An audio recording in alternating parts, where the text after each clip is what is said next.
This is the Doctor, President-elect of the High Council of Time Lords. I am definitely a madman with a box. Anyone for jelly, baby? I'm the Doctor. I'm 904 years old. I'm from the planet Gallifrey in the constellation of Castabras.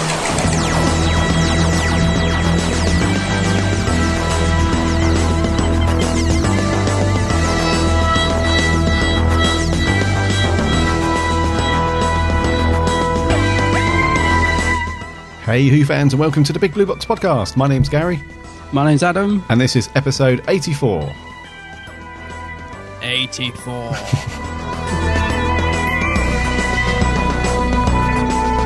I feel like I can't move on now until you've done that bit. I feel like I want one of those voice modulators as well, so I can change it up a bit each week, but alas, I don't have one. Alas. Yeah. You could get one of those. I'm pretty sure there's been I'm thinking at the moment of Star Wars ones where you've got like a Darth Vader or something, a mask. Oh, I know, yeah. And I'm pretty sure I've seen a Dalek one of those, or a Cybermen one. There is one, isn't there? Yeah, I've got a Cyberman one somewhere, actually. This could be the key. Yeah, because I once I bought it from a charity shop. It was in the window once when I was on my lunch break at work. I just saw it in this window and I went back to work wearing it, thinking they'd all find it hilarious, and hardly anyone batted an eyelid. So that was wasted.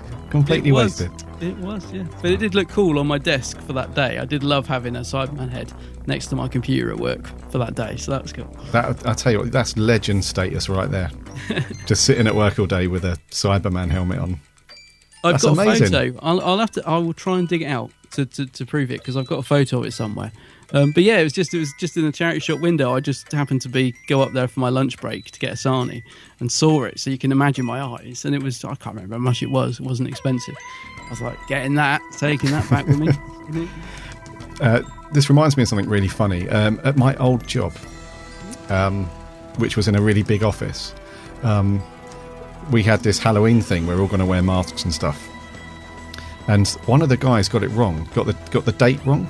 So as we were all coming in one morning, there was this guy sat there in just like normal, like office attire, had like a big werewolf mask on, and he was just at his desk acting completely normal, like it was a normal day with this werewolf mask. Yeah. And he'd got his dates wrong, so nobody else was in any kind of costume, obviously. But fair play to him, he wore it most of the day. He just thought, sod it.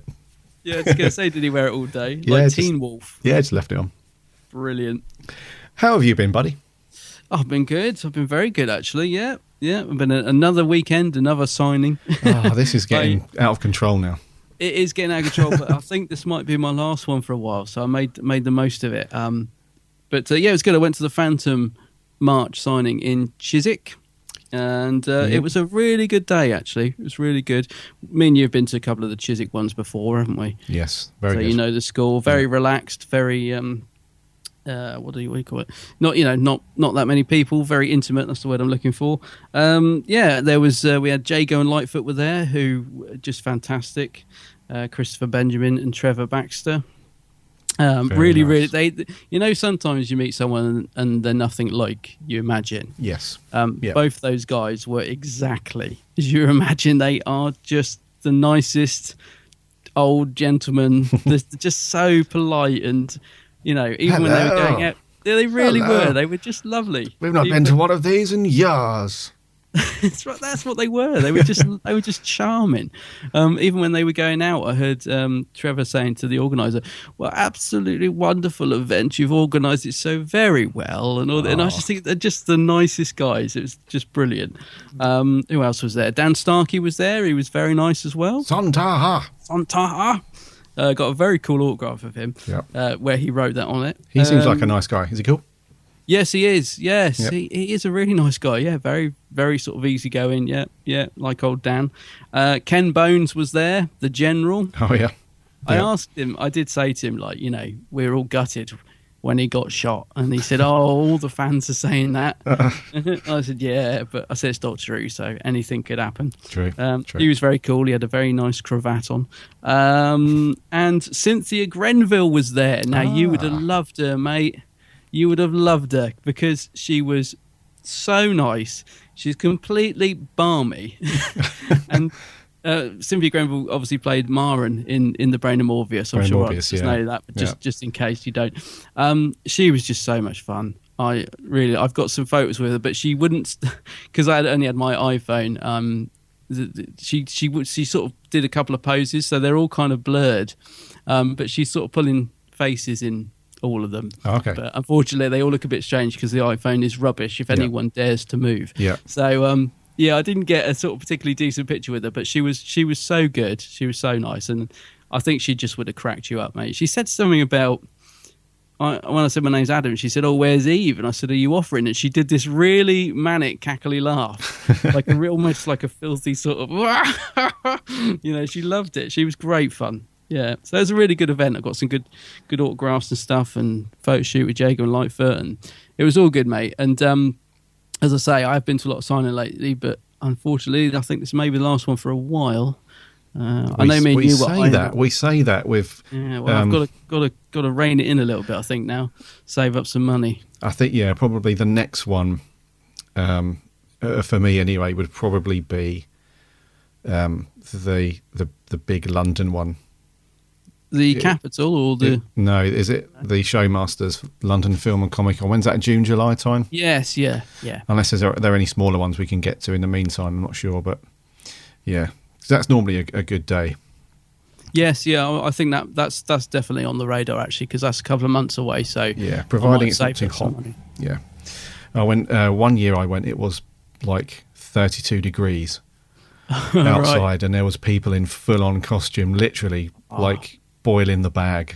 Yeah, they were being cooked slowly outside. So I felt really sorry for them. But once you're inside, actually no, that's not true. Because it was still really hot inside. There's no aircon in those places, but no, it never is. But it's a really good day though. Those big old Showmasters. I'm still not sure on some of the guests. Sometimes, no, it can be a bit iffy. It's a bit hit and miss. You have to sort of plan those ahead if you want to go to them. But generally, the big London one's a good day. Loads of cosplayers. Yeah, I do. I enjoy those. I'm hoping to get up to that one as well. I mean, there's not. At the minute, there's some good guests on there, but I think most of the Doctor Who ones I've already met. But like you said, I think I might just come up just to soak up the atmosphere a bit. Yeah, it's good just to hang out and take it all in. Yeah, that's right. And I do love all the cosplay stuff. I'm glad we're getting more into that over here. Yes. Yeah. So yeah, it's all good. So have you been up to much in this last week? I know you couldn't make Phantom, although you did try, but you've been up to anything else? Yeah, I did put my name down because that's how I got a ticket last time, I think, to one of those. I stuck my name down, and those guys are really good. They were like, yeah, you can have a ticket. But I didn't hear back this time, unfortunately. Otherwise, I would have joined you, mate. But yeah, this week, not much really. I dug out Series 1 and watched Rose, as it was the 11th anniversary on Saturday just gone. 11 years. I know. It seems crazy. It's shocking. Yeah. So I watched I really enjoy Rose, I just really like the whole, like the approach that they took to it. You can tell, back then, as we said numerous times, I think when we reviewed Rose, we went through all of that stuff, but it's just a really good, it's almost like an origin story, like that new setup and establishing a new character, these characters again for a new audience and stuff. It just got that really nice, here we go, the adventure starts again from here kind of thing. It's great. So enjoyed watching. I watched it on Blu-ray this time. Yeah. Because I've got that I've got Series 1 on Blu-ray, and it's not too bad on Blu-ray, Mm-hmm. It's not too bad. I thought because it was on some of those Blu-ray TV series that you can buy, especially stuff that was filmed in standard definition a few years back, sometimes the upscale isn't that great, really. Yeah, sometimes you get a bit of masking and jarring when they move, don't you? Yeah, there's not much point in getting it because there's just not a lot to work with other than something like Spearhead from Space, where obviously the original footage was already in a decent format, so it suits it really well. But with Rose, especially the Series 1 and the Blu-ray, the audio mix is so good.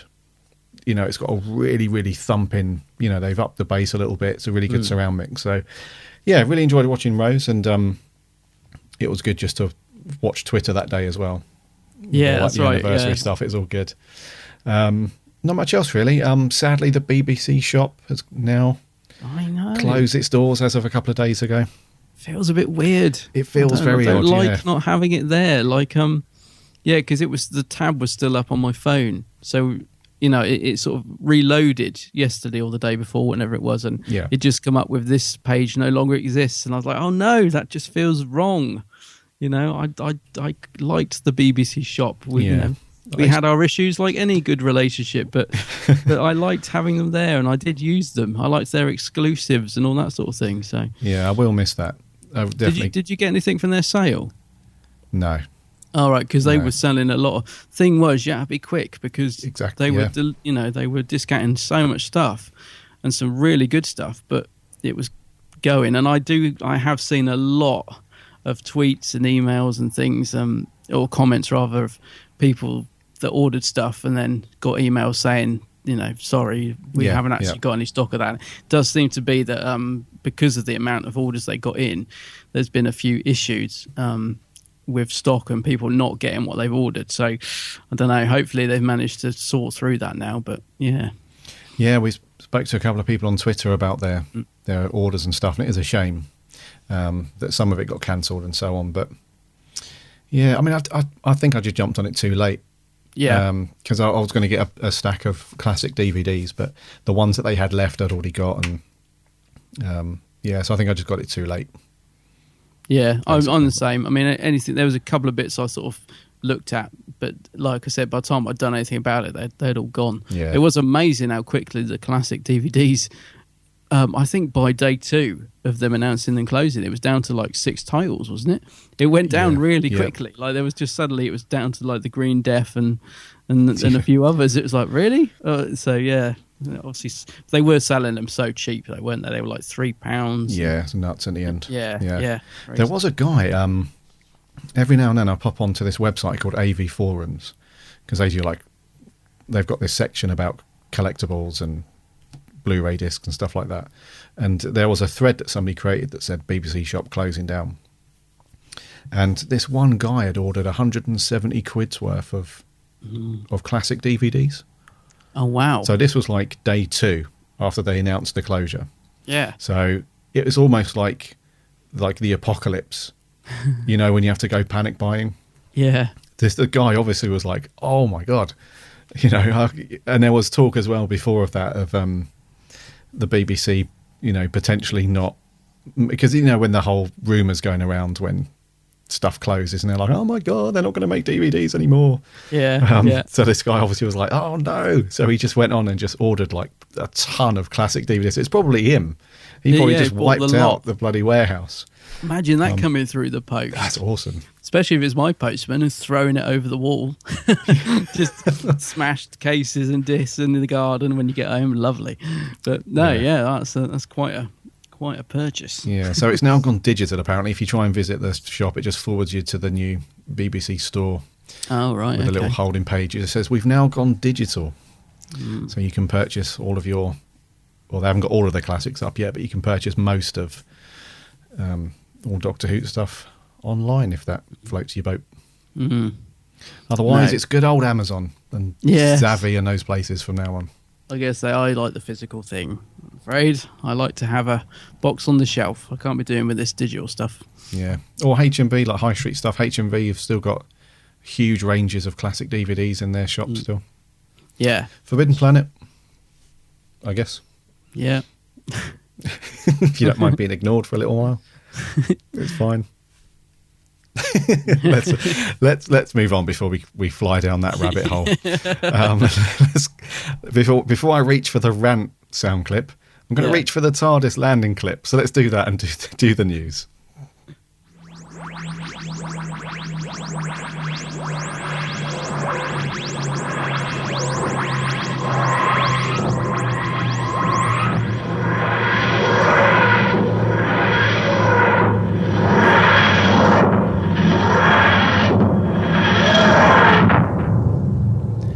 First up, and I hate starting with bad news. Yeah. I always hate it, but it's good to recognise, past compatriots of Who on our screen. So, unfortunately, Adrienne Corri, has passed away. You would know her as Mina in the 1980 story The Leisure Hive, which I think was the early part of Tom Baker's last run, wasn't it? Yeah, it's the first one in his last season. I know you love that word.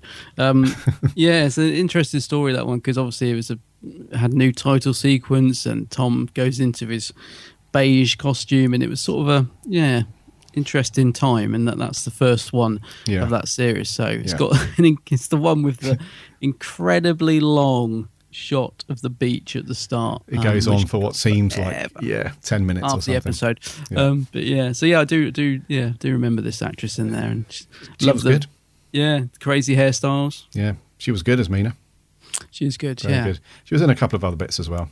I don't remember seeing her in it, but A Clockwork Orange and Dr. Zhivago. I don't remember her in those, but yeah, she was in those apparently. Yeah, I was trying to think that when I saw earlier that she was in Clockwork Orange. I mean, it's a little while since I've seen it. I can't remember who she was in it, but there's a lot of women in that film. That's a strange film, that, isn't it? Oh yeah. Yeah.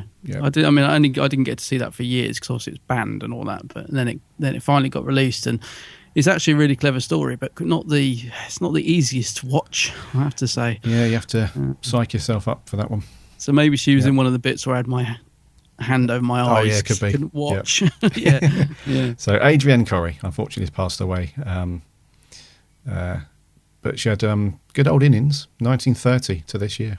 Yeah, 85 she was. Yes. So there we go. In happier news, Michelle Gomez has been nominated for a BAFTA award. Yay. Nominations for this year's BAFTAs have now been announced, and she's been she's been nominated for the supporting actress category for her role as Missy in Doctor Who. So I have to say, I don't know about you, Gary, but Missy really grew on me in the Series 9 opener. I had to think which series it was then.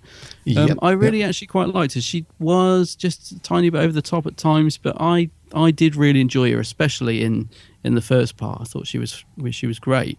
So yes, there was always going to be some strange feelings towards Missy, wasn't there? Because the Master obviously coming back as a female, it's always going to be a big change up. And it needed somebody who could just literally hit the ground running. And because she wasn't in it a lot, they needed somebody that when she was in it, you couldn't forget. You know, those episodes where, because, and I think that's for me, that's the thing about Michelle Gomez, is that those episodes where she was there, you can't forget really. You know, a lot of the scenes that she was in. So fair play. This is great. I'm very surprised that there's no Capaldi nomination. yeah, That's a bit of a bone of contention because, come on, the Zygon speech, for example, is just I mean, his performance overall, you know, I'm very, very surprised. He absolutely smashed it a lot of the time. And he literally took it up a notch from Series 8 up into Series 9. You could absolutely tell that he was really getting into it.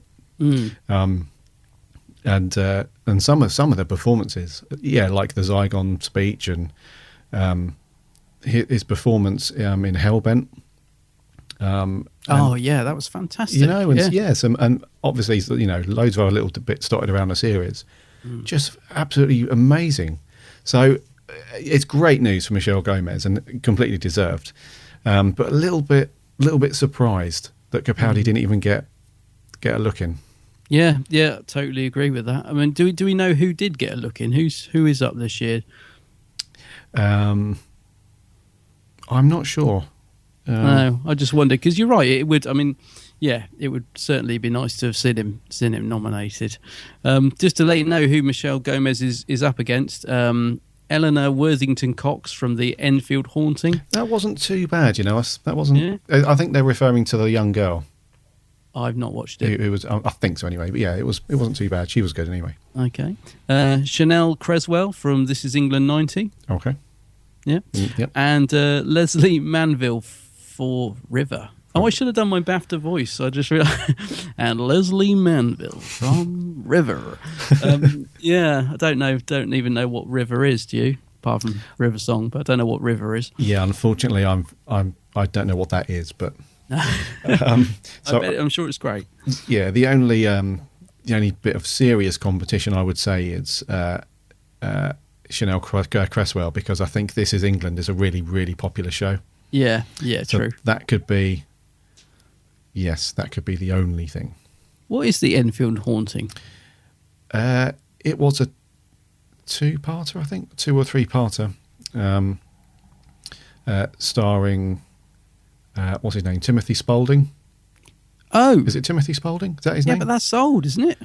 No, well, that's the clever thing. It's based on a supposedly true story from the 70s. Yeah. So the show was made to look like it's in the 70s. No, but what I mean is I have watched this, and actually I really enjoyed it, but I watched it ages ago. Yeah, I thought it was like a couple of years old. It was out last year. Oh, okay. Yeah. All right. Well, I have to say it was really good, but obviously I want Missy to win. Yes, we want Missy to win, don't we? Yeah, I've just realised. Yeah, of course. I thought it rang a bell, that Enfield Haunting. I just couldn't place it. Right, yeah. Okay, so yeah, good luck, Michelle. We are rooting for you. Of course we are, yeah. We are. When's the BAFTAs on? When is it? It must be soon if they're doing nominations and stuff. Yeah, I'm not too sure when it is, actually. Yeah, but we'll watch that for sure to see if Missy gets a look in on that one. Just imagine her speech will be crazy as well, won't it? I mean, Michelle's mad in real life, so I hope she wins it just to see her speech. And she is good. Just before we move on to Merch Corner, me and the missus watch a show called Gotham. Oh, yes, yeah. And she's just popped up in that, and she's brilliant. Oh, really? Yeah. Okay. So she's a great actress, so fingers crossed. Yeah. Indeed. Shall we talk to these Daleks? Yes, I think we should. Merch Corner. Merch Corner. Merch Corner. I don't know whether to be impressed or disgusted. It's a bit rubbish, but it's pretty. It's very pretty. It's a bit rubbish. It's a bit rubbish, that. So first up, this might be good, because last week when we told you guys about an audiobook, we weren't too impressed overall. This one seems pretty good, though. What was that? I'm trying to think what it was. It was the 10th Doctor Tales. Oh, yeah, no. That was a collection of already released for 35 quid. Yeah. This one might tickle your fancy, mate. Fans of the first Doctor will like this one. It's the Time Meddler. Oh, yeah. I do. I like that story. I do. We've done it. We've done it. Yeah. It's a good one. It's a great story, yeah. So this is going to be... it's the unabridged version read by Nigel Robinson. Okay. Yeah. And it's read by him, is it? Yeah. Okay. No, hold on. Because I was looking earlier. I was trying to find out who was reading it. It's written by him, I think. Oh, sorry, yeah. The story was written by him. Yeah. I don't think it's actually been announced who's reading it yet. I couldn't find it earlier when I was looking because I was kind of intrigued. No. It's a bit more of a reasonable price, this one. 20 quid. Not too bad. And a bit of a wait, though. It's not out till October. Oh. Did you ever get your Tom Baker one, the Brain of Morbius that you were going to track down? Was it that one? I remember you were thinking of getting one. I think it was Brain of Morbius, wasn't it? It was Brain of Morbius. Yeah, no, I haven't got it yet. No. Oh right, okay. No. I just wondered. Yeah. But some of the classic Who stories are actually really, really good. I reckon for audiobooks, because they're from that time where it was like with newer stories, like with these 10th Doctor stories that have come out and stuff. It's very it caters obviously to a very modern audience and so on. Whereas these ones, the older ones that were based on, or originally written for the classic years, even in audiobook format, they have that slower pacing almost. Yeah. And they have a lot more sort of time devoted to sort of characters and settings and stuff like that. So I really like the classic stuff that's gone on to audio. So yes, I must admit, I've got a couple. Don't know whether you'd like them or not, but I've got a couple read by Matthew Waterhouse. Now, before you laugh, one of them is The Visitation. I have to say, he does a very good job reading it, and it's a really good one. Okay. Because it's a good story. It's a good story anyway. But yes, he reads out. I forget what the other one is. God, it's been a while since I bought them. I do remember they arrived smashed through the post, which won't surprise you. Because those BBC ones tend to be in those big chunky cases that you can't get replacements for anywhere. Like I've got loads of them, and I think every single one of them's like got a hinge broken, or they always arrive smashed. Yes. But it's not like a normal CD case where you could just swap it for some old album that you never listen to anymore.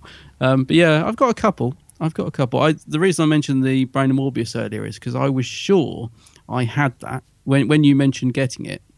Okay. Yep. I went and had a look through my very dusty shelf of BBC audios, and I was sure I had it, and I'm still sure I've got it somewhere, but I haven't found it yet. But I'll let you know if I do. Oh, okay. Yeah. Yeah. I won't lend it to you, but I'll let you know I've got it. I was going to say, yeah. No, I don't lend my stuff to anyone ever. Nothing I own ever leaves this house. But I'll just show it to you over Skype. That'd be nice. Or I'll let you listen to it over Skype. I'm quite easy going like that. Just press play and walk away. So yes, sorry, that was my mistake. It was not read by Nigel Robinson. Obviously, he's the author, but we don't know who's going to be reading this yet. But it's pretty good value. It's around 4 hours long. So for 20 quid, it's not bad. And there's quite a few of these. I really like the covers as well.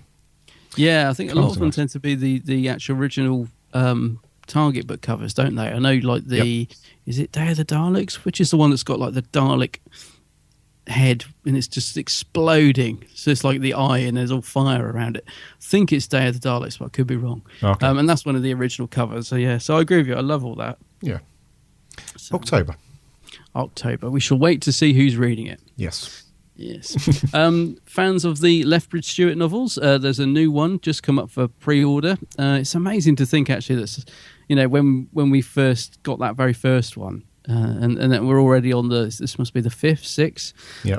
It's incredible how time goes so quick. But yes, Moonblink is the latest one that's up for pre-order, written by Sadie Miller, and you can get a free short story download, which is called The Black Eggs of Cthulhu.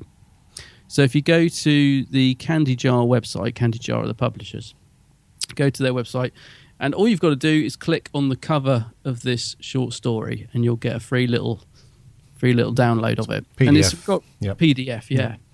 And it's well worth doing. These books are great. I mean, I've got the first 4. I'll be getting all of these. I love them, and I've just clicked on the download this morning, so I've got that. It's a great series. It really is great series, and it's really popular as well. I'm really glad that that Who fans have embraced this story, because I mean it was fairly the first book was a given really, because the character is so good. Yeah, obviously Lethbridge Stewart, one of the greatest characters to come out of Doctor Who. But it's great that the series has continued, and we're on now. I'm sure this is book 5 or 6 now, something like that. Yeah. I was going to say, well, I've got the first 4, so this is 5th or 6th, I think. Yeah. And it's great. It really is a great series. So it's not too late to jump on board and order the first one and start reading through. They're a great read.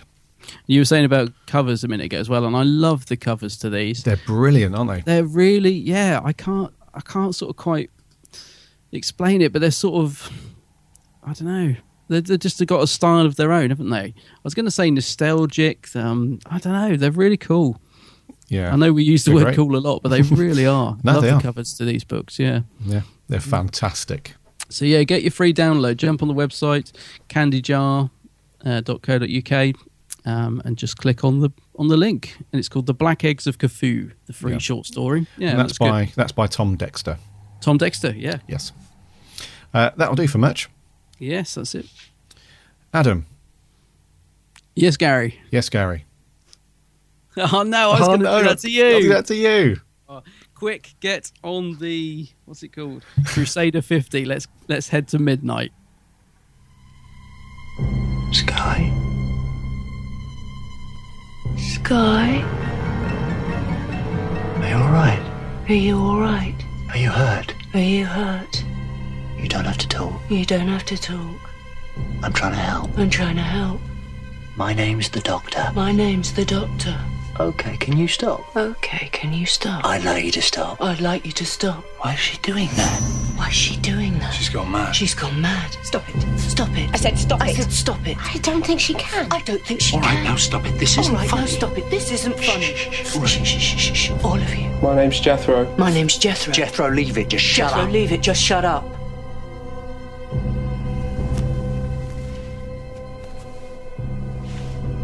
Why are you repeating?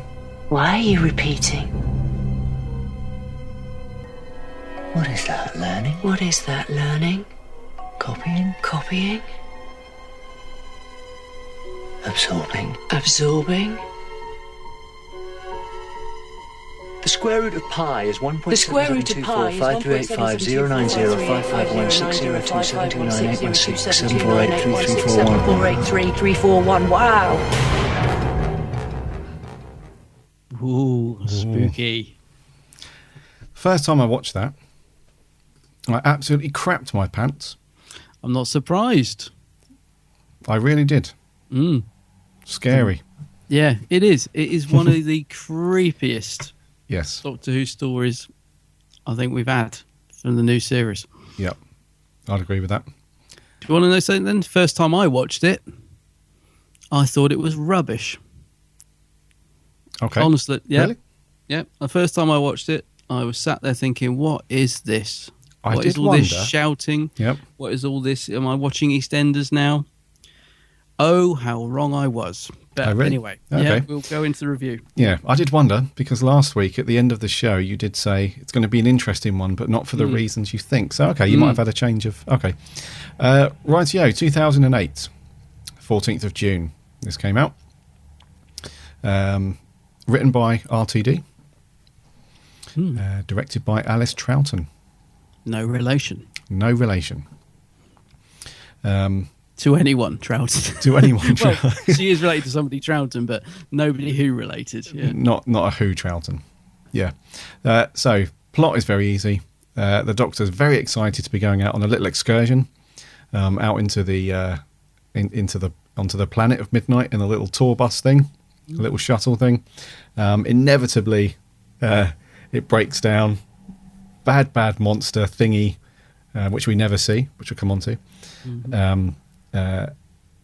Manages to get inside the shuttle, possesses one of the passengers, and from that point on, paranoia and fear and panic just ensue until a very, very brave, unnamed hostess saves the day, and then everybody looks very downtrodden and ashamed. So that's pretty much it. And all this time, Donna's been relaxing and enjoying herself in a spa. She's had her feet up. Yeah. And it's Donna's got it pretty good actually, because if we think to poor old Bonnie Langford, Yeah. she was crying out for a break and a holiday and never got it. Yeah, and the only time she got near a pool, there was a blimmin' yellow monster There's a waiting yellow- for her in there. She just couldn't catch a break, Yeah. that poor girl. Whereas Donna, she's having a lovely spa day and everything. So.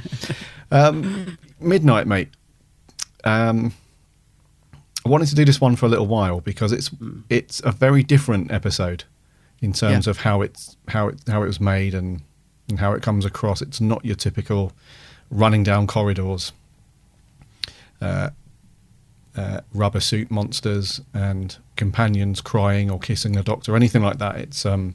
It's very different, which I quite like about the RTD era, because they took a couple of risks, didn't they, with things like Love and Monsters and those type of episodes where it just took you out of the norm. You know, it wasn't a typical Doctor Who episode, and it's essentially like Drama Club, really.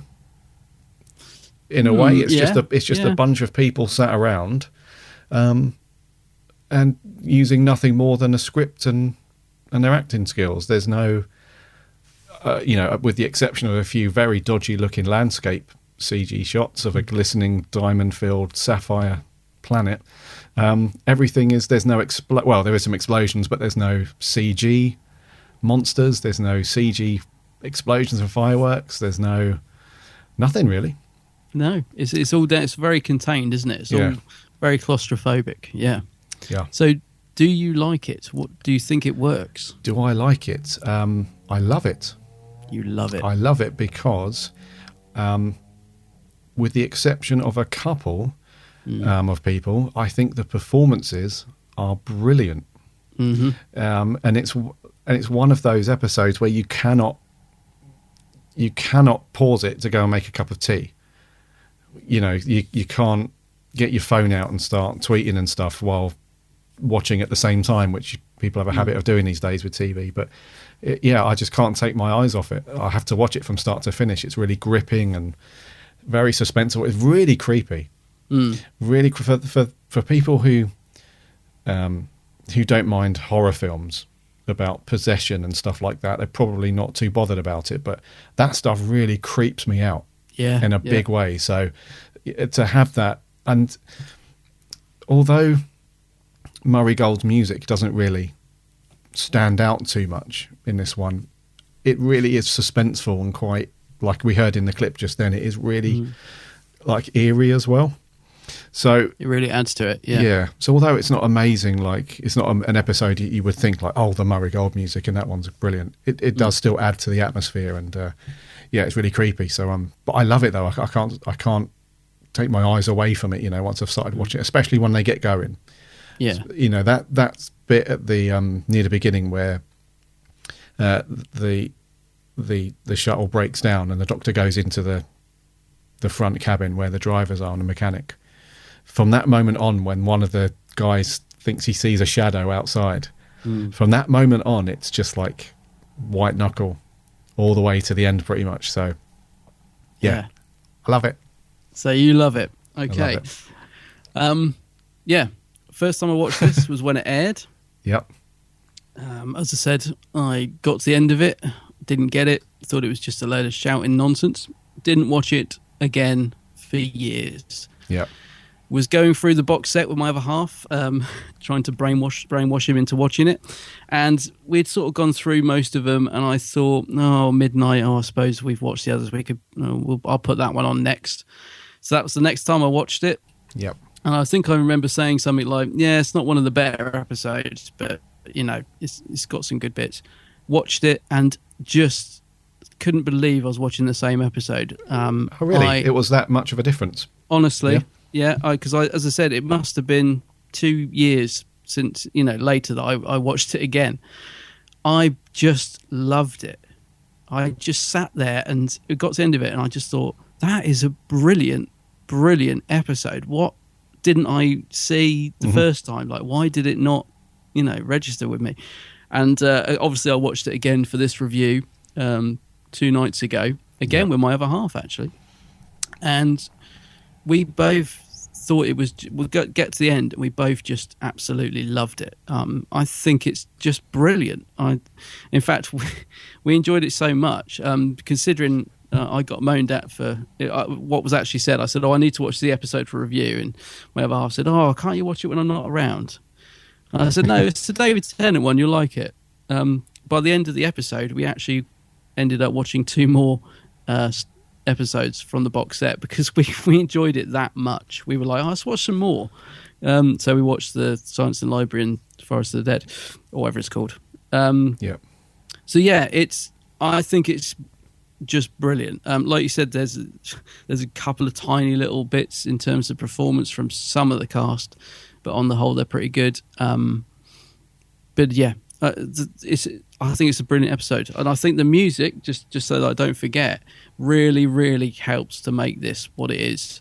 Yes, because it does. I think Murray is really on firing on all cylinders on this one, because it's not too overbearing. Like you said, sometimes you might not even notice that it's that's creating the atmosphere. It just blends brilliantly with the action. Well, it's not really action, is it? It's drama. It's full-on drama, Drama on screen. No, I love it, mate. I absolutely love it. I don't know why it took me so long to go back to it, but I love it. Oh, cool. Yeah. And I think it's really interesting that you say that, because there have been times when we've reviewed episodes or stories, and we've had that to a degree, where we've watched one maybe a couple of years ago, and we thought, yeah, I didn't really mind it, and then when we come to watch it, it's like, yeah, I still don't mind it, but I appreciate this bit a bit more or that bit more. So we maybe, add a point onto the score that we probably wouldn't have done when we originally watched it. But for you to have such a big turnaround, that's good.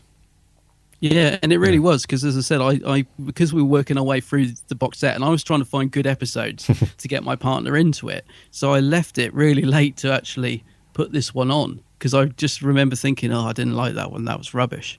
So yeah, it really was a big change. I mean, I couldn't believe it when I watched it again.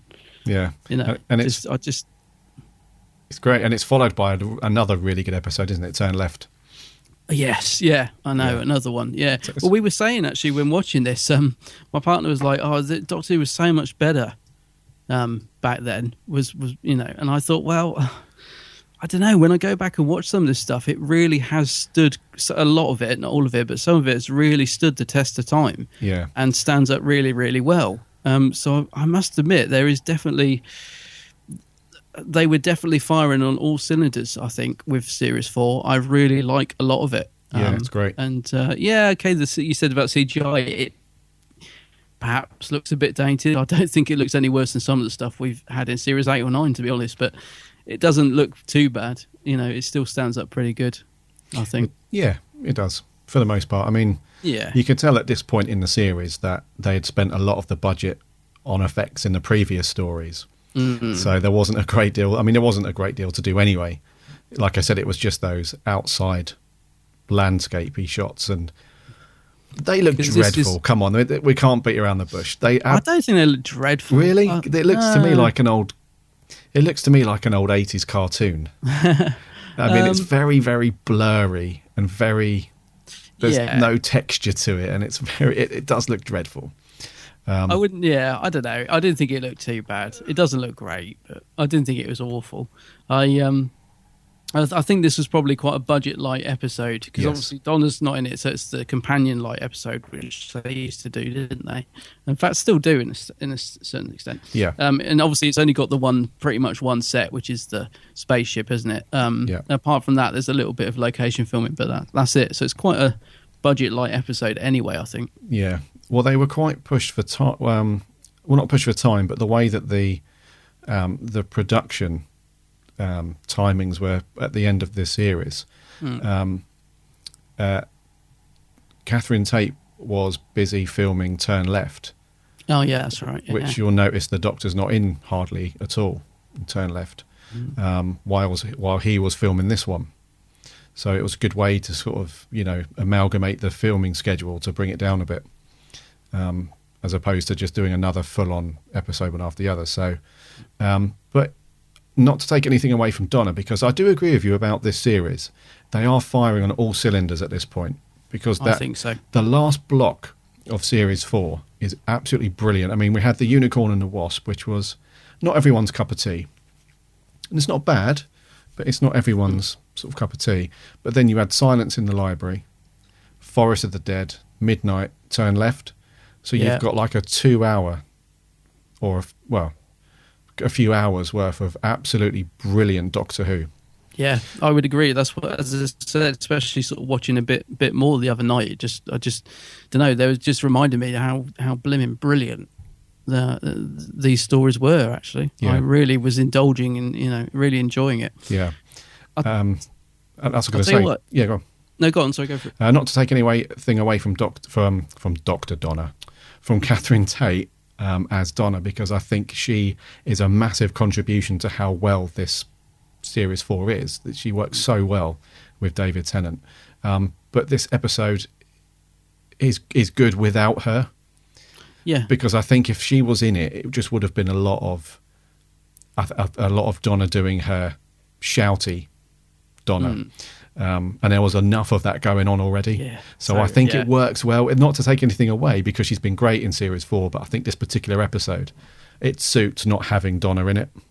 Exactly. And I think the same applies to Turn Left, but with the other way around. I think she's brilliant in that story, carrying it and having it as a Doctor Light episode. So they work really well back to back, I think. Yeah. What I was going to say is, what I love about this story is that it starts off a very typical RTD episode. So fluffy, light, nice sort of jokes, and you sort of think it's just very, very standard RTD for the first sort of 5-10 minutes, and then it really changes up to be this dramatic, claustrophobic, and I think very different style for Russell.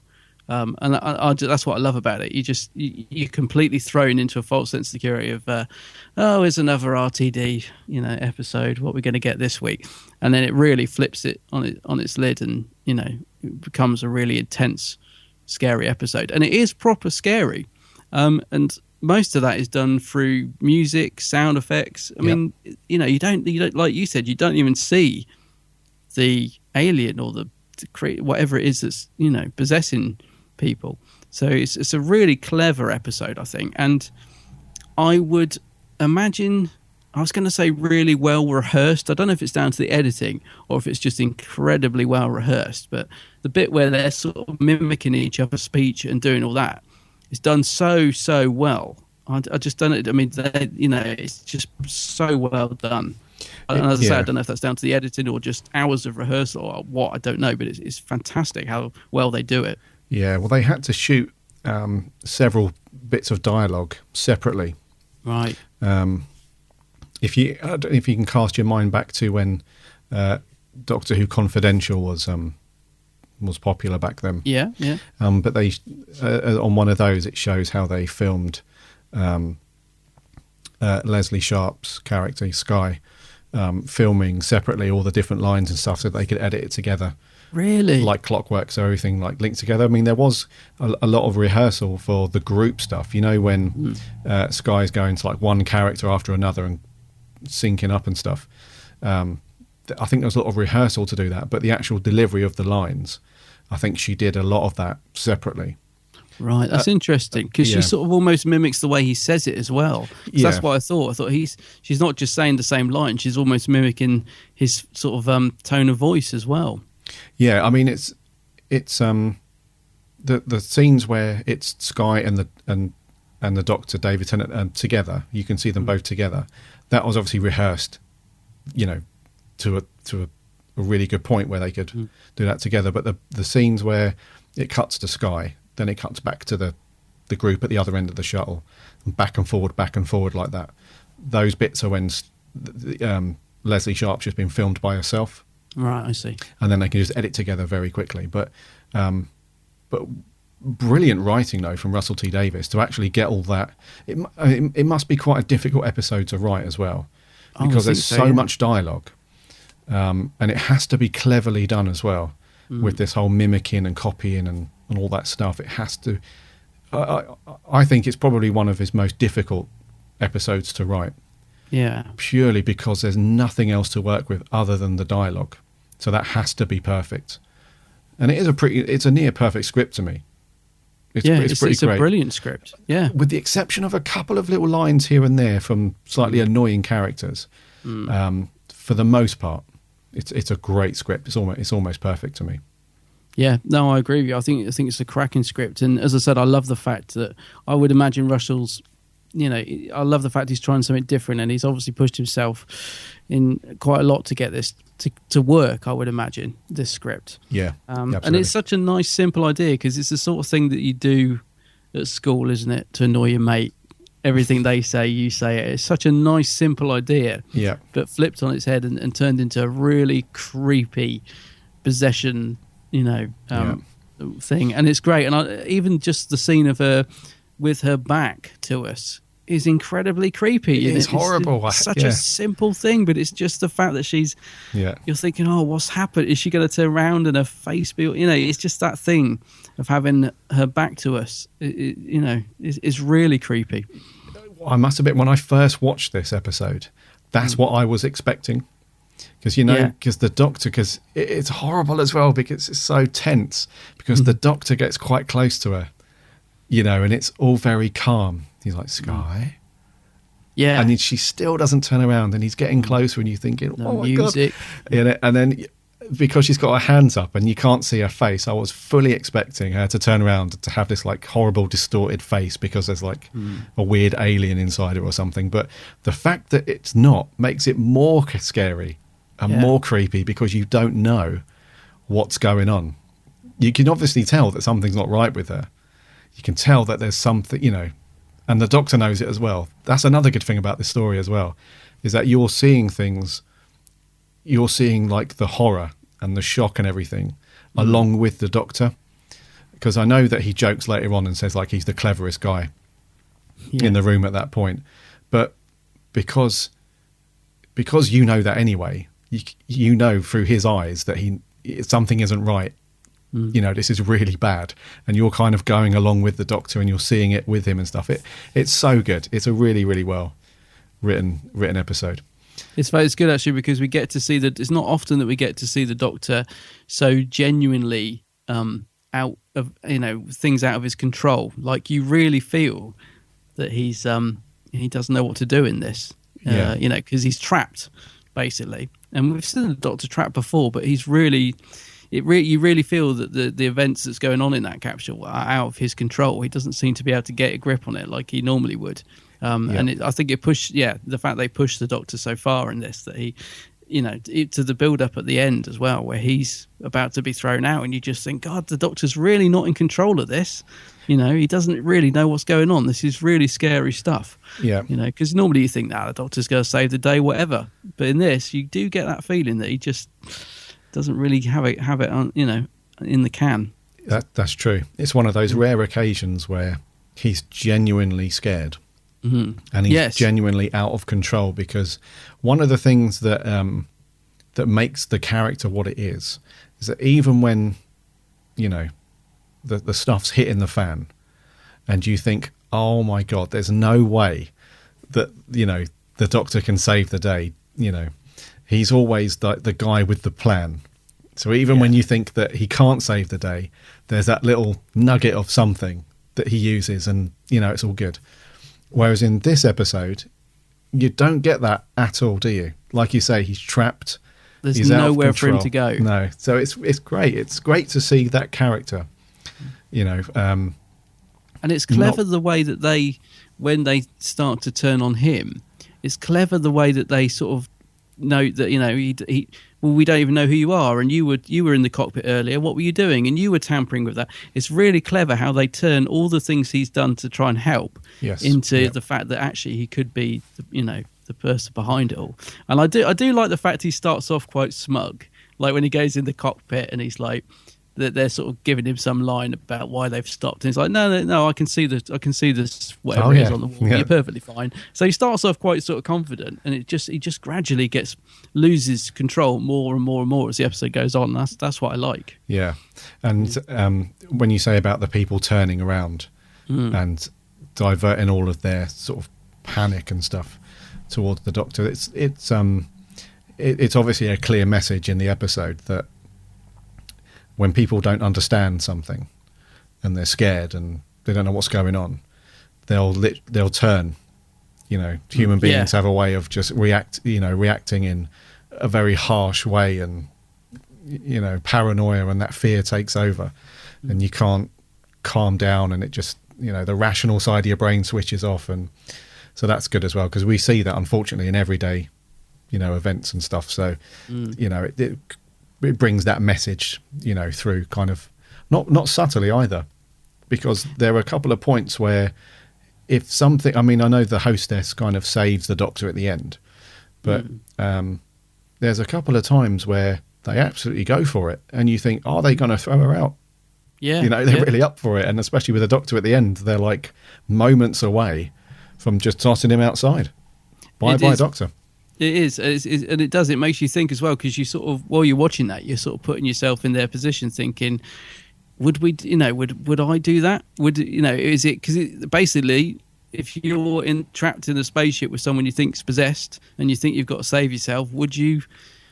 It's like a pack of wolves, isn't it? It's like survival of the fittest. Would you all get rid of him so that get rid of the Exactly, the danger. Yeah. It does make you think, and like you said, it's not subtle, but it also is done in such a way that I think is good. It's not like a sort of not done in a cheesy way or anything like that. It does actually make you think. Yeah, God, they are actually going to do it, sort of thing. Yeah. Which, unfortunately, like you said, can be reflected in real life at times. Yeah. So it's, again, a good bit of writing. Let's rattle through some of the cast because there's a few of them. Yeah, there is, yeah. Jethro, a.k.a. Merlin. Merlin! I think he plays like the typically moody, grumpy teenager that doesn't want to be stuck with his parents on a sightseeing tour. I think we've seen that a billion times. Any of us that have gone on holiday and gone on excursions and stuff. Yeah. Or just, on holiday in general, there's always the grumpy teenager. Nowadays, they have their face just buried in their phone and, they don't care what's going on around them. So I think this is reflected fairly well. It's a typical, whatever. Yeah, no, I like him though. I think he doesn't get a lot to do in the episode, but I like him. Yeah, I think he plays quite the sort of sultry teenager quite well, actually. He's not bothered at all, is he? Yeah, Colin Morgan. He was really good in Merlin. But yeah, he plays this little. He's only got a little part, like you say, but he plays it fairly well. Yeah. Biff Kane. Which one's Biff? Is he the bearded chap? He's the so you got he's their like mum, and so Biff is the dad, and then Val is the mum, who we would recognise as what's her face from EastEnders. EastEnders, yeah. Carol, yeah. So these were the two. Well, there was three, to be honest with you, but these were the two out of the three that not annoyed me as such, but I didn't really care for them too much. Yeah, I'd agree with that. They're not. They're okay. They're not terrible, but they're a little bit hammy in their acting. Yeah, I'd agree with that. They're okay. They're not dreadful. We've seen worse, Planet of the Dead, but they're not too bad. But they're a little less convincing, perhaps, than the rest. Yeah, they were just a bit too. I'm trying to think. Like not expectedly written, but they were too. I'd like to have seen a bit more of them two arguing, because they do have a little pop at each other at one point, and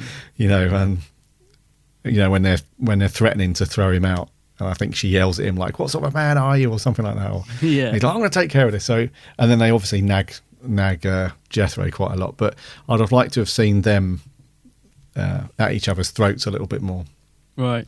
They seem to just be a bit too typical of a family unit for me, but they're okay. Yeah, they're I was going to say the actress playing is it Val? Is it the Val? Yeah, EastEnders actress. Yeah, she should be used to doing that shouting role quite a lot. Yeah, just what that's I mean, all they do in EastEnders, isn't it? Shout. Just yell at each other. Yeah. Yeah. Okay, Dee Dee. I like Dee Dee. Yeah, she's pretty good. There's something about her. She's really sweet, and she's sort of clever, and she's the more rational of the group.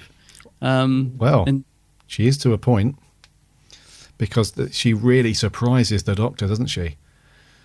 Because there's a bit when they're all having that discussion around whether they should throw Skye out of the shuttle quite early on, and she's the one, isn't she, that says, "I think we should throw her out." Is she? Yeah, because the Doctor's like, "Oh no," and she's like, "I just want to go home."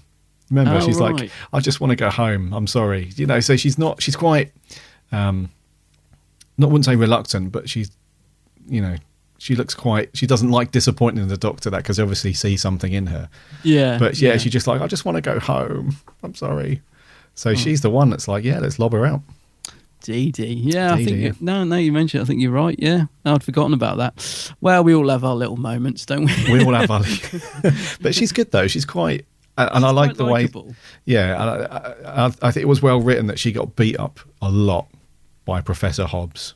Yeah, David Troughton. He's not very nice to her, is he? Talk to us about David Troughton, Adam. Oh, must I? I didn't. Thing is, I must explain before I go on. I don't have any issues with David Troughton's performance in this. I think he's okay. I didn't realise he was so late in being cast, because apparently it was supposed to be Sam Kelly was cast and had an accident, and David Troughton was sort of brought in 2 weeks before, I believe. So it was a very late replacement, which I didn't realise. And to be honest with you, his performance is fine. I think for the role he's playing. My beef with David Troughton is just that we were talking last week of the podcast about people that when we met them and they were having an off day. Yeah. David Troughton was definitely having an off day when I met him. I saw him in a play with Catherine Tate, and I met them both at the stage door. Catherine Tate, an absolute delight. Couldn't have been nicer. David Troughton was a real miserable sod, I'm afraid. He really was. He was really quite rude to me. So I do have a bit of an issue with David Troughton, but I'll let him off. As I said, we all have bad days. Perhaps he just wanted to go home. I don't know, but he wasn't particularly nice. So every time I see him on screen now, I'm just like, oh, that miserable so and so. But he's okay in this. I think he plays the part pretty well. And like I said, if he was given only 2 weeks to get to grips with it in such a sort of complicated script, I think he does a fairly decent job. I think he's okay in this. Yeah, he's a bit over the top. He's a bit hammy as well, isn't he? But yeah, I think for the way the part was written, though, where that character was written into the story, I think he does okay. Yeah, he was like the third person for me that I didn't really take a liking to, just because he just got a bit annoying after a while. Smug. His character is smug in it, isn't it? But isn't he? Yeah, but you can't really beat that up too much because I think he's meant to be. You know, he's meant to be that annoying, especially towards Dee Dee. He really gives her a hard time, especially when he loses it. Basically yells in her face like, you're nothing but average. And I just want him to slap him. Yeah, I wanted that as well, just to give him a right-hander and just shut him up. But so that's what I wanted to do when I met him. But, what about the character known only as Hostess? I don't think she's particularly great as an actress. I have to be honest. I think she's one of the weaker performers in it. Yeah. Yeah. She's too smiley and she's not very convincing, to be honest. Yeah. She's all right. Again, not terrible, but she's not great. Yes. I would agree with that. Yeah, I don't really feel, sounds harsh. I don't really feel that sorry for her when she jettisons out the ship at the end because, she's not brilliant. But it is nice that the Doctor says to them all at the end, does anybody, know her name? Because that does, again, it sort of brings it home. You do sort of think, oh, yeah. It does make you think. Yeah. Because for the beginning part of the trip, you wouldn't care to ask her what her name is, would you? Unless she was wearing a name tag, you wouldn't care. Like you don't when you go on a plane somewhere, you don't ask all the hostesses what their names are. So you take it for granted, and then it does bring it home. At the end, he's like, "What was her name?" Everyone's like, "Don't know." Oh dear, the woman that sacrificed herself. We have no idea who she is. The woman who saved us all. No idea who she is. Yeah, so it's a very poignant and nice moment. I think that. Yeah. But okay, Leslie Sharp as Skye. Fantastic. Yep. Absolutely brilliant casting. Well acted, proper scary. Yeah. I think she's superb in it. Yeah. She's naturally got scary eyes. Yeah. And I hate saying that because, it's probably it's probably not the nicest thing to say about somebody, but she has got like creepy. Not you wouldn't run out of the room, but she's got just naturally creepy. Quite I don't know. Maybe you can say it. I don't think she listens to the podcast. I think you're all right. She might do. Yeah, I don't think she's listening this week. But I think she has got just naturally creepy eyes, and that really sort of added to the creepiness of that character as a whole. Like when that first moment when you can't see her face, and you know that something's wrong, and then when she turns around, you're like, oh, it's still scary, even though she's not like typically distorted and alien faced or anything. She's still quite scary, but brilliant casting though. Yeah, absolutely. And she's actually quite likable at the start because she's one of these, you instantly get her character. She's like a strong female. She's impressed that the Doctor turns the music off, so you get the impression that she's stern, but she's got a sense of humour. Do you know what I mean? It just because she sort of smiles at him when he switches all the entertainment off on that. So and they actually do bond a little bit at the start, don't they? The Doctor and Skye. Yeah, so she's quite likable to begin with. You get that she's sort of no nonsense, but quite a decent person. So when she does get possessed, she turns proper scary. I think she just does both parts really, really well. So for me, yeah, I agree with you. Perfect casting. Great casting, yeah. Leslie Sharp, yeah. And let's we had a little cameo from Rose. Yeah, Rose. Yeah. That was a common theme, wasn't it, throughout this series? So I love the way they do that in this, though, because the TV monitor comes on when he's got his back to it. Yeah. And for just like 2 seconds, you just see Rose on the screen shouting. But obviously you can't see it because he's got his back to it. And it's just a brilliant little moment. Yeah. Obviously, yeah, it's to do with the overriding arc of this series. So it doesn't take you out of the story at all. But it's a cool little moment, that. Yeah. Unless you were a first-timer and you were watching this episode, you might have been like, who was that girl? What was that? What was that about? So, But then that would only sort of pique your enthusiasm to watch more of it, I guess. But but yes, obviously as watchers of the whole series and stuff, you knew exactly what was going on. But not sort of over the top either. It was only a couple of seconds. I just thought it was a really, again, a nice simple idea, but one that worked really effectively. Yeah. It's just the fact you're like, Doctor, behind you. Turn around. Oh, she's gone. Yeah, it's a panto moment, isn't it? Yeah, She's behind you. Yeah. Yes, and lastly, David Tennant. I think he's absolutely fantastic in this. The bit where he gets frozen and he's almost crying. Yeah. And he's just, I think, when he's sat on the floor at the end after they've all been saved and he looks physically drained. Yeah. I would imagine that's how he really felt after filming this episode, because he really puts in a performance, I feel, in this, and a really good performance. Yeah, absolutely, mate. I think it's one of his best performances as the Doctor. Superb. It's up there with it's in like the top 5 Tennant performances without a doubt for me.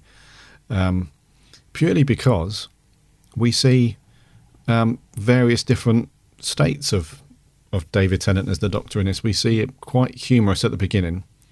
You know, he's on the phone to Donna, and I can't remember the exact line, but he's like, shuttle full of strangers going across the planet at midnight. What could, possibly go wrong? It's quite funny. And then those scenes at the beginning when he's absolutely shocked, as everyone else is, that there's cartoons blaring out and disco music, and he's got that sly little Sonic comes up. So it's quite funny. Scenes at the beginning, and then as we go through, it goes from funny to being concerned to worried, scared, angry. He really shouts a couple of times. Yeah. We just see a real broad spectrum of his acting skills in this, and it's just so good to watch. That's one of the reasons why you can't stop watching it, because his performance is brilliant. There's nothing else to say really. He's just great from start to finish. He really is. I must admit, my appreciation of the 10th Doctor, it does go up more and more the more I watch him, because I know he's your favourite new series Doctor. Yes. He's not mine, but I have to. But the more I watch him, the more I realise how good he was. I think whenever I think of the 10th Doctor, I think of things like, the Mockney accent. I think he's a little bit too human, all the emotions and kissing and falling in love. So I kind of think of that, which is what sort of doesn't make him my favourite new series Doctor. And then I watch episodes like this and also Forest of the Dead and all the other ones I watched the other night, and I just realise, actually, he really is a fantastic Doctor. And like you said, especially this episode, I think I'd rate it as one of his best performances, and it really propels him up to the top of my Doctor's list.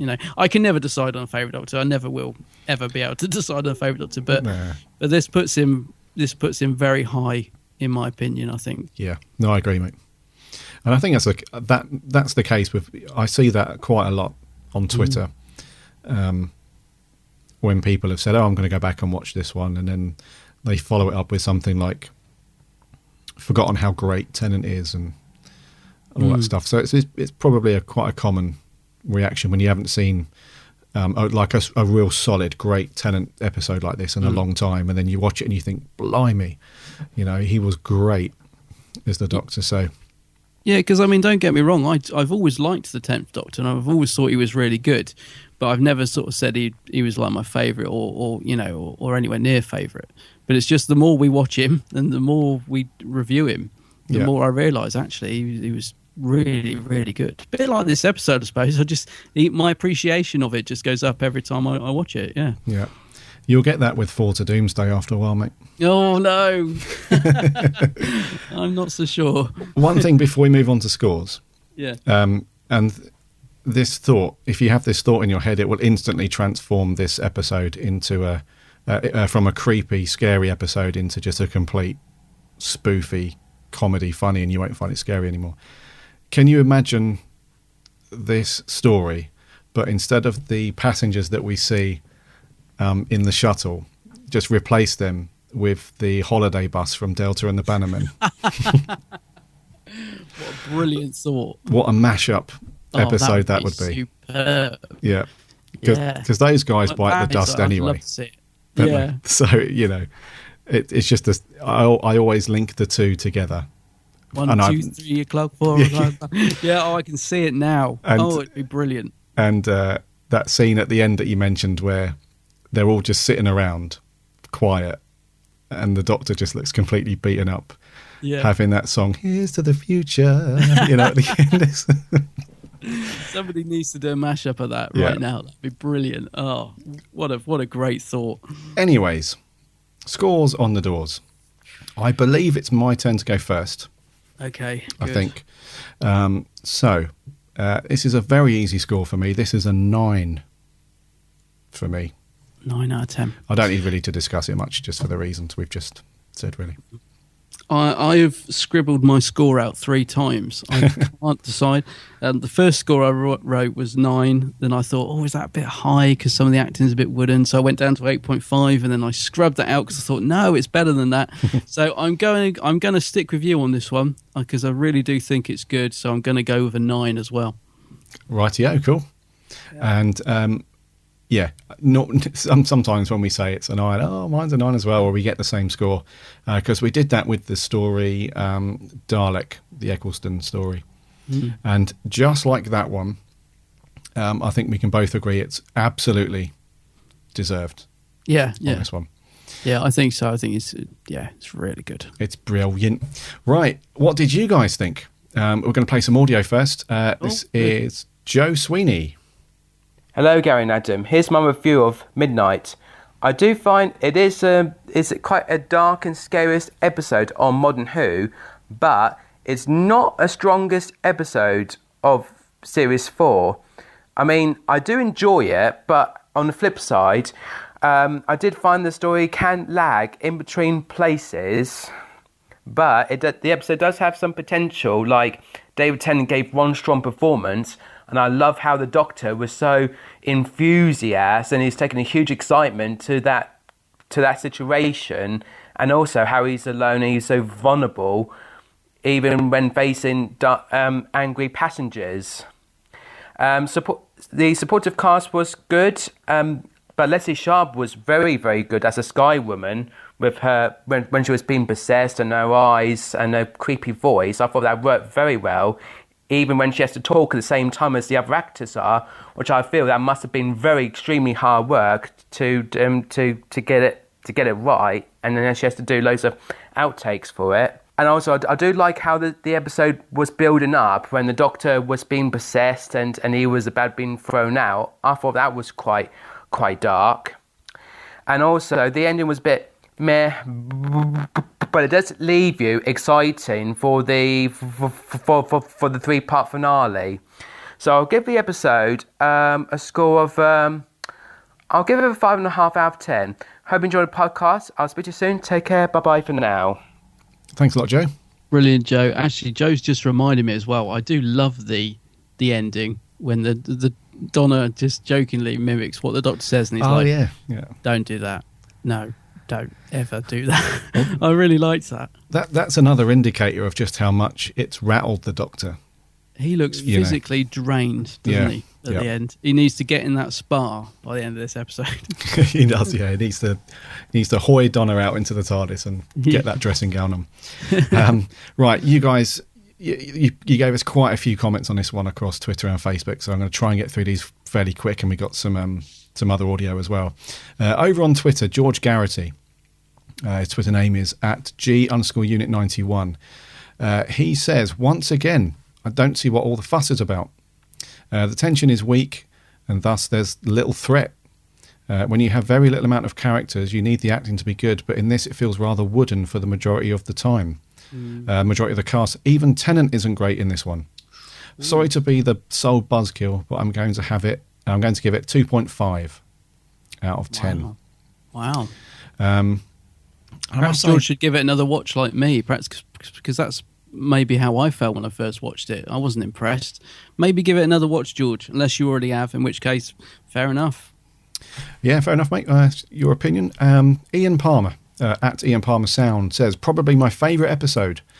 Sound is so important to the episode, not that I'm biased, of course. Peter Adam, at Pedro the Hoovian, says, once again, a dreadful episode. 4 out of 10. Our good friend Louise, Loopy Lou, says, one of the best standalone episodes in the entire history of Who. Hey. Great story, cast, and incredible performances. 10 out of 10. Lastly on Twitter, Daniel Fox, at Daniel Fox 999, says, one of the best episodes in New Who. The fact that you have no clue what the monster is a fantastic idea. 9 out of 10. Actually, a couple more on Twitter. The Doctor Who Show, at the DW Show, says, an ep that does so much with so little, but I do get distracted by Troughton thinking, Core, isn't he like his dad? 7 out of 10. That's very true, especially his mouth and that whole part of it. It's exactly the same as Patrick. I'm saying no more about him. And David, at David's Ideas, says, Donna gets the best of it. A day in the spa. Yeah, she does escape a lot of stuff in this episode because she is just chilled out. Let's do some more audio. This is Cavan Gilby. Hello, lads of the Big Blue Box podcast. Me again. So, Midnight. Russell T Davis's, hope he comes back for the next series, paranoia-filled fun fest. This is one of my favourite 10th Doctor stories, despite the 10th Doctor being my least favourite Doctor. This relatively small cast is great for the episode and has a few shining stars among them. The brightest of these stars is Sky Sylvester. The actress that plays Sky has a fantastic skill of being able to be in perfect synchronization with the others. But, very bright star, there is a black hole, and that black hole is the family. I really didn't like the family characters, because each character felt a bit like a stereotype. Other characters, especially Dee Dee, is really I really like Dee Dee, and I would love to see her as a future companion. Well, her mentor, in a way, Professor Hobbs, is also a really good character, and he reminds me a little bit of Colin Baker's Doctor. The episode itself actually has a surprisingly sad moment for me, with the death of the unnamed hostess who sacrifices herself to save the others. The actual Midnight Entity itself is a really good concept, because I like the concept of the invisible enemy, and for me, its intro sequence is one of the most memorable scenes of modern Who. Overall, Midnight is a tense and dark story, with some great characters, and a great villain. 9.5 out of 10. 9.5. 9.5, yeah, that's good. Another high score. Cheers, buddy.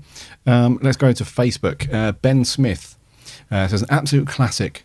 Best story of New Who. It's creepy, atmospheric, and has a brilliant villain. Tennant gives his greatest performance here, as we see the Doctor is most vulnerable.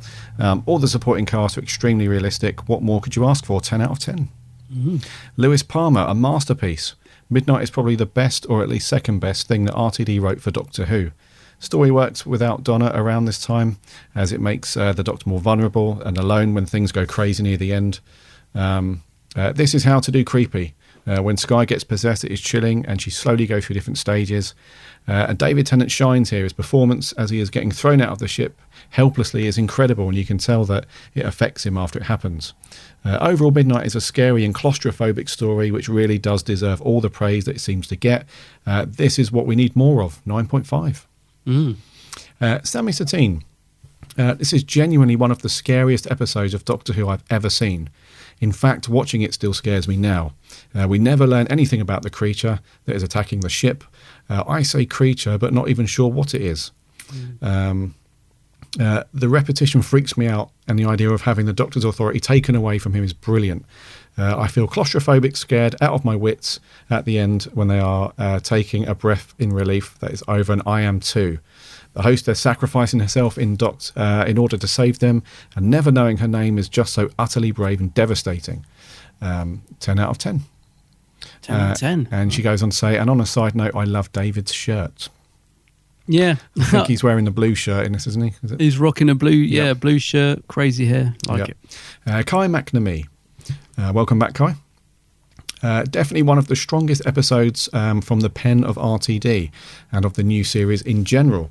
A claustrophobic, atmospheric and sinister story that explores the darker side to human nature. Self-contained character piece that depicts the credible reactions of a group of ordinary people in a very frightening situation, as well as showing the more arrogant, self-important side to the 10th Doctor. The villain is made all the more sinister by its mysterious origins and motivations, and it honestly scared the hell out of me when I first saw it in 2008. Even now I get a deep feeling of unease when I watch the episode. A 10 out of 10. 10 out of 10. Cheers, Guy. Audio. This is our good mate Jay Kent. Hey there, Gary and Adam. Hey there, Gary and Adam. Oh, enough of that. Hope you're well. Now, midnight. This is scary done right. There's nothing I love more than seeing the Doctor scared, and I hardly think he ever gets more scared than this. The midnight entity in itself, however, is probably the least scary part about it. While it's an enigma and the thought of the unknown being terrifying, it's the people that are frightening. These little characters that we've had time to develop and know, hear their dreams and ambitions and funny stories, suddenly turn on the character we trust the most. Loads of shows have done something where the humans should be feared rather than the monsters, like The Walking Dead, but none have done it as brilliantly as this. Tennant's performance in this is harrowing, bringing the terror of the whole situation together. I'm going to give this 10 out of 10. I love it that much. Claustrophobic, tense and funny in a perfect mixture, like a nice milkshake. Hope to see you next time, guys, and yeah, have a good one. Nice one. Cheers, Jay. Continuing with Facebook, Jim Cameron says, not a typical RTD episode, but in my opinion, his very best. Mysterious, creepy and tense. The 10th Doctor's never seemed so vulnerable. Great stuff. Adrienne Porter, possibly one of the scariest episodes in New Who. It definitely shows the darker side of mankind, given the fact that the Doctor almost died. It was eerie, suspenseful, chilling, and I absolutely loved it. 10 out of 10. Amber Jade Wilkinson, clever, dark and underappreciated. Great human survivalist story. Finn Walsh says, before I give my review, guys, I have to say I never gave a negative review or comment about any story that I've gave my opinion on, but this is the first negative review. Finn. I really dislike this story. Boring all the way through, not creepy whatsoever, even though it's trying to have that kind of creepy vibe. But overall, really dislike the episode. Wow. One positive was David as the Doctor. He was the only good thing about the story, so I'm giving this my first bad review, a 3.5. My goodness. Oh dear. Callum MacArthur. A great episode and very different to all the other episodes. 8 out of 10. Oh, while we're on Callum, that's our little friend cousin's 2019, isn't it? Yes. Yeah, we both want to wish you happy birthday, Callum. It was Callum's birthday on Wednesday, so hope you had a good one, mate. On Wednesday? Okay, yeah, happy birthday, mate. Yeah. Lastly on Facebook, Jeff Waddle says, genuinely didn't like it at first, but grown to like it more every time I've watched it. Think what put me off was Tennant and his Mockney worst at the start, but he is very good by the end. Creepy, one of the better ones in his run, 8 out of 10. Yeah, good stuff, Jeff. And before I play the last audio clip, do you have any Facebook stuff from the Geeks Handbag? Yes, I do. Yeah, I'll just rattle through these. Again, this proved to be quite a popular one for comments. So Danny Brown says, absolutely amazing, one of the best New Who stories ever. He gives it 9 out of 10. Ryan Anthony says, 3 words, unusual, fresh, exciting, 8 out of 10. Mike Anderson, nice standalone episode. Mark Daniel Mooney says, great episode, one of David's best. Anne Jenkins, lots of great acting. I watched this last week with my daughter. Paula Black, liked it a lot, especially David Troughton guest starring. Just move over that one. Sorry, Paula. Dalek Empire says, it's a great episode. I do love this one. One of my favourites from Series 4, and it had Colin Morgan in it. Bonus point, 9 out of 10. Yeah, Colin's cool. Will Lloyd, our competition winner, he says, from ages ago, he says, a great episode, very tense and claustrophobic. Also, Aisha and Tony is really good as Ruth, Benny Summerfield's friend in the Big Finish audios. Oh, yeah. Yep. Jamie Lawson, we had a bit of a sort of comment thing, basically repeating each other's answers, which was fun. Thanks, Jamie. Martin Havel from the Bad Wolf podcast, he says he loves this one, and he also did an interview with Aisha Tony as well, so I need to check that out. And Paul Burns, really imaginative episode and superbly acted, particularly by Leslie Sharp, who gave a very unsettling performance. It goes to show that a limited budget and top-class acting can combine to produce a truly memorable episode. I can even forgive the lack of Donna in this one. Also very nice to have a Troughton back in Doctor Who. Thanks, Paul. George Coppen, really interesting episode. I remember when it first came out, no one at my school liked it, and now, all these years later, it becomes a fan favourite. It's an ep I really should watch more. 7.75 out of 10. I like to be different, George says. And finally, Alex Evans, the music makes it. Any episode which has its own music specifically composed for it makes it all the more special and unique, says Alex. And he's right, and I think the music really does help to add to this one. So yeah, some great comments there. Seems pretty much, well, a little bit mixed, but mostly positive. Yeah, mostly. Yeah. I think the handbaggers are pretty positive on this one. Let's finish up. Lastly, this is Alex Kingdom. Hello, Garrett from the Big Blue Box podcast. Now, Midnight. I'm not the biggest fan of Midnight. I think it's overrated. Strangely interesting at the same time. I mean, there are so many things that Russell T Davies was trying to portray on this episode, and I think one thing that Russell T Davies does get right is the fact that how he portrays humans and how we can betray each other so very quickly. I think that's one of the biggest things this episode. I don't really like the people that he meets. I think they're just, especially those parents of Merlin. I forgot the actor's name, but I know he played Merlin. But I do like the fact that Donna isn't in this episode, even though I do love Donna. I think it added for a new dynamic. One that I haven't seen with the Doctor, as you can see. I think David really gave it his all. I think that was something that came across in this episode. But the monster, to me, people say, it's very complicated, it's interesting, it's scary. So, it's a monster that possesses things. So the hostess decides to, sacrifice herself, which is a lovely scene, but then wouldn't the spirit thing just go out of her body? That's not explained very well in the episode, I don't think. So yeah, I'm going to give Midnight a 7 out of 10. Thanks, guys. I'll see you soon. It's a good point, Sir Alex. That is a good point. Cheers, Alex. Yep. Yeah. So another mixed reaction there. I mean, we can't expect everybody, to fully, like the episode the same way that everyone else does. But I am surprised at a couple of the thoughts and scores and that. But, it's all good. I've just thought, actually, it's a good point about the creature escaping when she jettisons herself. Maybe the creature went into David Troughton, and that's what was wrong with him when I met him at the stage door. It all makes sense. Now everything clicks into place. Now everything clicks into place. We just needed Alex Kingdom just to slot the last piece of the jigsaw in. Yeah, well done, Alex. I was just going to say to you, actually, one other thing that occurred to me while watching this. Do you think the Moff slightly ripped off the idea of the invisible enemy and all the suspense stuff when he wrote Listen? Because all that's got all the banging on the door and you don't see the monster and all that. Yeah, I think it was. I think it did take a little bit, isn't it? A few beats from that. Yep. I never thought it before, but watching this again the other night, it just occurred to me. Yeah, you naughty man. You Moff. naughty man, yeah. We're on to you. Next week, we got a cracker next week. Oh, yes. Talking of Troughtons. What are we doing next week, dude? Next week, we're off to the tomb of the Cybermen, second Doctor story, and I wish I could do the Cyberman voice. They doing that. Yes, wow, that's going to be good. Is that a 6-parter? Or is it 4? I always forget with Tomb. I always think it's a long one. I think it is a 6-parter, yeah. I've got a feeling, yeah. So looking forward to a bit of Pat Troughton.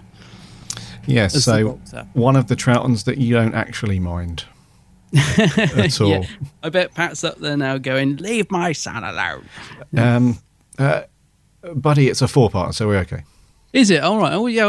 I had a feeling it was a 6. I don't know why. I always think it was longer than it is. But yeah, it's been a while, so it'd be good to revisit that one. What will be interesting is when we, at some point, get round to Troughton's last story. Because that's a fair few parts, isn't it, mate? That's a 10-parter. Yeah, we're gonna need a ye old 10-parter. Maybe we should start watching it now. Yeah, we'll watch one episode a week. So in roughly 10, 11 weeks' time, we'll be good to go. War Games. I must admit, actually, I nearly gave that a rewatch recently because one of our listeners, a girl called Liv, was watching it. And I thought, Troughton. I haven't watched that one for a while, War Games. But I didn't get round to it because I am fully aware that it's a 10-parter and I need some time to do it. But yeah, one day we shall get round to that 10-parter. One day. Cool. Until then, I think we should head off to the lost moon of Poosh. Let's close there, buddy. Yeah.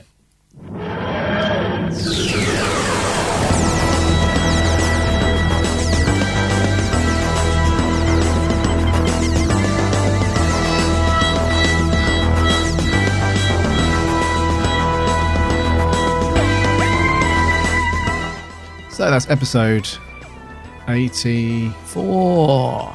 84. Thank you very much for listening. 84 to Doomsday. Thank you very much for sticking with us and listening to all of our waffle. I hope you enjoyed our review of Midnight. That's a funny name, actually, isn't it? Poosh, yeah. The moon of the... What is it? The lost moon of Poosh. It's very tenanty, isn't it? That? Yeah. Poosh, yes. And that gets a mention in the finale, doesn't it? It's one of the planets that... Yes. Next week, the Tomb of the Cybermen. Jamie, Zoe! Yes. Jamie, Zoe! I'm actually really looking forward to rewatching this one for the review. So am I. I don't think it was that long since I last watched it. I think about a few months ago. I've watched it for years. It will be a good review, I think. Yeah. Because there's lots going on in this one. There is. Yeah, there's a lot going on. Yeah.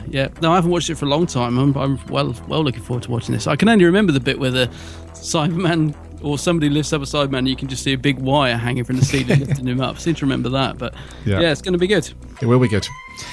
Rightio, head over to our website, bigblueboxpodcast.co.uk. From there, you can listen to all of our previous episodes, and you can also click links and go off to Facebook, Twitter, Instagram, and all that stuff. You can also subscribe to our show. Just do a search for it in iTunes, Big Blue Box Podcast.